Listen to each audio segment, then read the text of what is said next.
Hey there all YouTubers.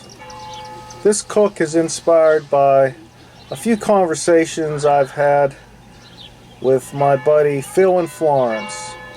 He talks about the barbecue down in his area to where it's really not smoky per se. What they do is they get hardwoods and they burn it down to hot coals, and then they shovel it into the pit, and it heats, cooks, smokes the meat in that kind of manner. Well, I was thinking about that, and you know, the PBCs are all the rage, and you know, modified WSMs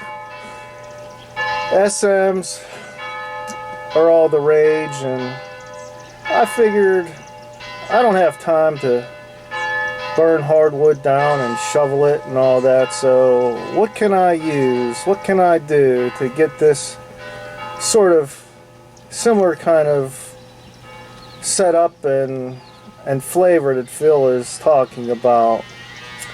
Well, I figured charcoal's out of the question. Charcoal's dead. Real wood lump charcoal. Yes, that's where it's at. We need to use real hardwood lump charcoal in the WSM, the Weber Silver Mountain. Alright, so since I've decided to use lump charcoal, we have a few issues to contend with when using lump charcoal. One issue is it's all different sizes. You got big pieces, you got little pieces, they're all over the place. So if you use just the regular charcoal grate, a lot of those smaller pieces are just gonna slip right through. They're gonna fall down in the bottom of your pan, and they're not going to be burning. So the way I'm dealing with that is I've created this basket here which has very small holes which will retain the smaller bits of lump charcoal and keep them burning. Now this is a piece of expanded metal here, and also two strips of expanded metal that, depending on the cook that I'm doing, longer or shorter, I could take this and I could move it in closer, take this, move it in closer, or move it out, depending on how long I predict I'm going to have to do the cook for. If you could see that. Expanded metal. The other issue with dealing with lump charcoal is everybody knows that it burns really hot. Burns super hot. Well, which is a good thing, but we want to be able to control and contain that. Using the WSM, it has vents down there. Well, I don't want to rely on the airflow from that. My good old trusty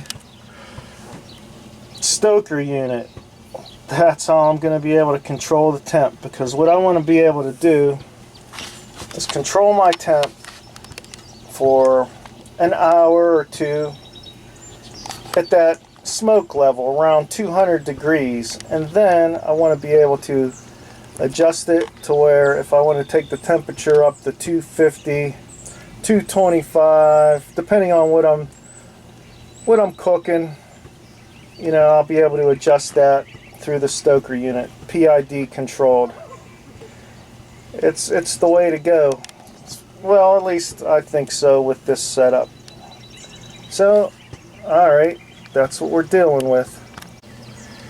Okay, so we're using lump charcoal here, and just to make sure that the stoker is the only air source, I used aluminum furnace tape to block up all the holes there and on the on the outside there, aluminum furnace tape. Even with these vents completely shut, you're going to get a little bit of airflow, so aluminum furnace tape takes care of that. This is more charcoal than lump charcoal than I need, but this is a test. I want to see how long this could go. Alright, so what I want to do is just light just the center, just a few pieces of charcoal just in the center to get it going.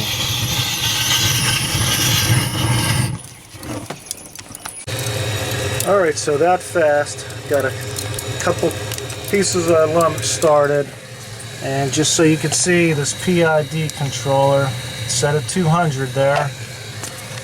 Get the lid on as fast as possible here.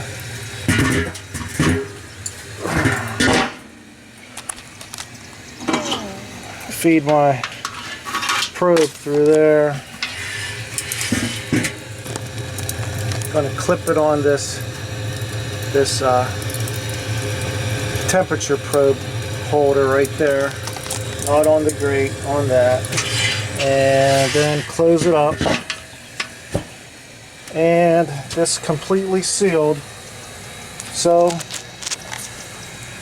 leave the top vent wide open for now and leave total control to the PID unit. We're going for 200 degrees. Okay, so now that we've hit the pit temp of 170 and it's climbing fast, look at that. What I want to do is I want to pull the fan plug. Look at that. It's climbing so fast. Look at that. Just like I've mentioned in the past, if you're opening your lid on your Weber kettle to shut that vent, we don't want the airflow to keep the temperatures rising.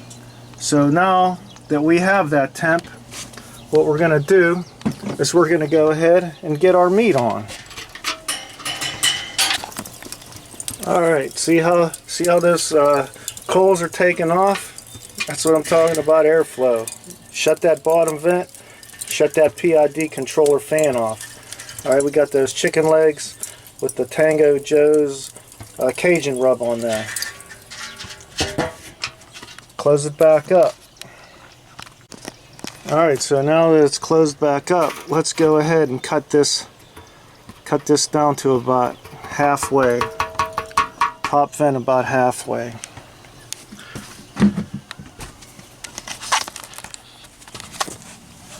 Alright, see what kind of temp we got? That fast from 170, look at it. 220, 225.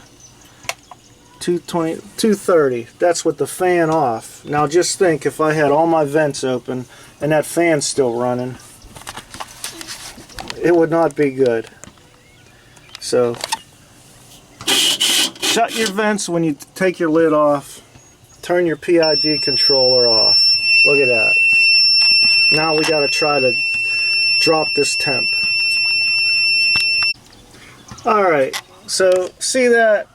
Already the temperatures are up to 271, way past the point to where you would want to be taking on smoke. You want to be taking on smoke around 200. Not that we're looking to take on smoke with this setup, because we didn't add any wood chunks or chips or anything. We do not want smoke. We just want that clean, burned, pre-burned lump charcoal taste and flavor. No additional smoke. Look, it's dropping now. Alright, the PID is now in control. Alright, so I learned something here. It did exactly what I did not want it to do. I thought opening the lid at 170 would be enough time, but apparently not. Next time with this setup, what I will do is once I get the charcoal lit, I will be putting on the meat, whatever it is, and let it come up to that target 200 degrees.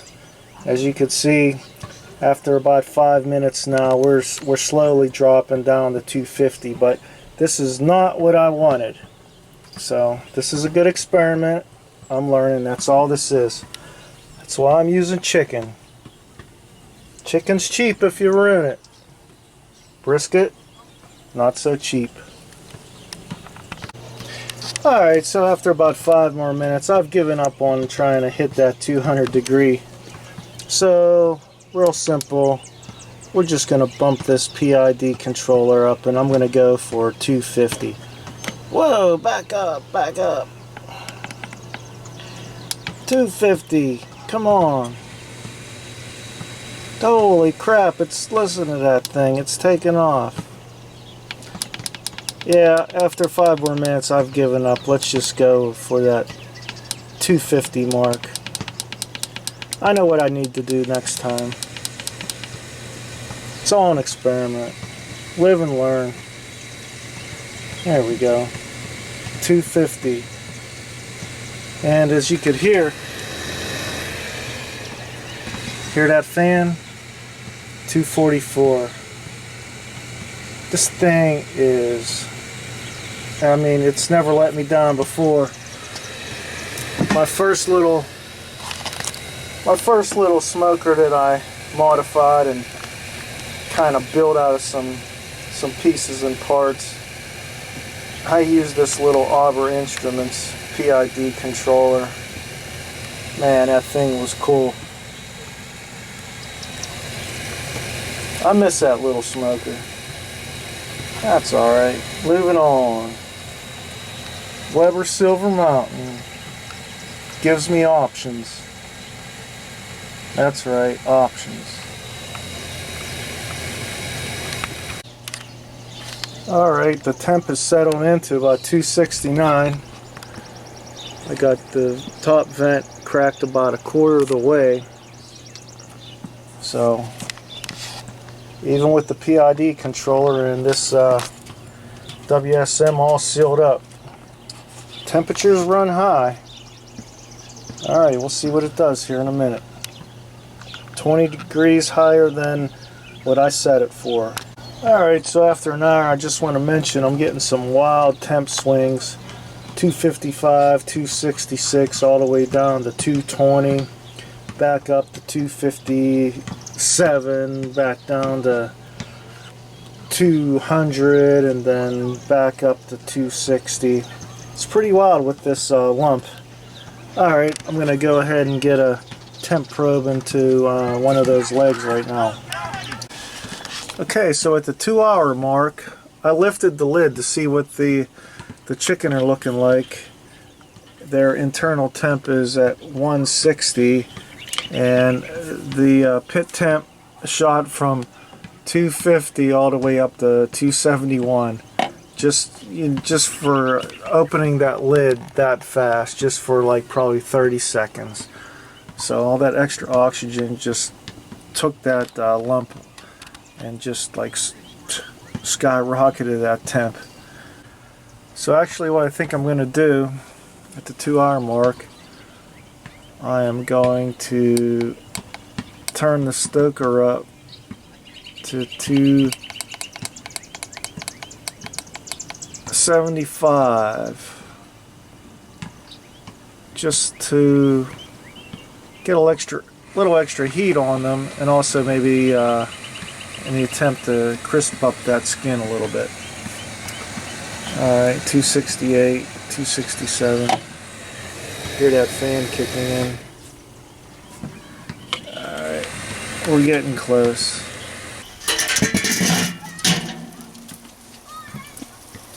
That's what they're looking like. Time to sauce. See how quick those coals take off? That's all it needs, is a little bit of oxygen. It's out of control. Well, there you go. 1 minute with the lid off to sauce those legs, and look at those temperatures. 285. That's all it takes. That's all it takes. Just 30 seconds to a minute, and that temperature will spike. keep that lid closed. Alright, I just wanted to give you guys a quick tip. Whenever you get to the bottom of a store-bought bottle of barbecue sauce, don't rinse it out with water in the sink and just dump it out. There's plenty of goodness in there. Get yourself some seasoning, like, you know, this Tango spice Cajun rub. Put a little extra of that in there. Dump a little bit of that in there, and then you just get yourself some apple cider vinegar, and then you go and add a little bit of that, and then just like that, and there you go, and then you just put your lid on and you shake it up, and there you go. You got a little bit of spicy, sweet, salty, kind of vinegar based kind of barbecue dipping sauce. There you go. See that? Don't wash it out with water. Put some vinegar and some spices. Zip it up. Alright, so these legs are done to 181. I like them on the done side. I like them a little bit more tender, and 181 is just going to be just right for me. Okay, that's what they're looking like. Time to get them off. They are done. Look at all that charcoal left in there. I need to turn that fan off. Just want to show you what's happening with that lid off. And those coals are igniting. They're taking off. Keep that lid on. Shut it down. Shut it down. Alrighty, so now they're done. Let's get a quick taste test here. Bring in my taste tester, Mrs. HMB. Pick a good one there. Oh, that's a good one. Go ahead, get a bite. Go ahead. Yeah, that's a good bite. Go ahead.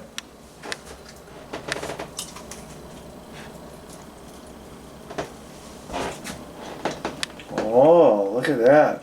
Nice bite. What do you think? I think I'm going to need another bite to be sure. Oh, okay. Go ahead.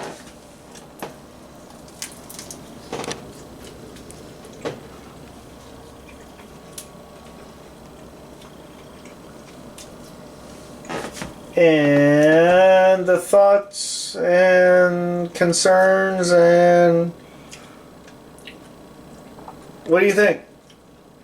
I think I might need another bite. Another bite. Okay, let's go ahead.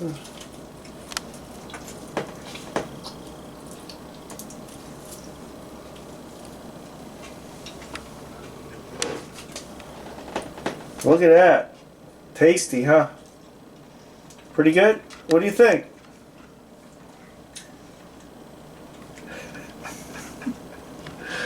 Alright, this video's over. I think. It's not really smoky, is it? It's not smoky. No, it's not smoky. Exactly, that's what we were going for, not smoky. It's tasty. Tasty, tender. Tender. Yeah. Wood fired. Wood fire. It's got that wood fire taste, but not a smoky wood fire taste, right? I like the seasoning. Seasoning, yeah. The sauce. Then the sauce. Yeah. I think I gotta eat my leg. Okay, eat your leg.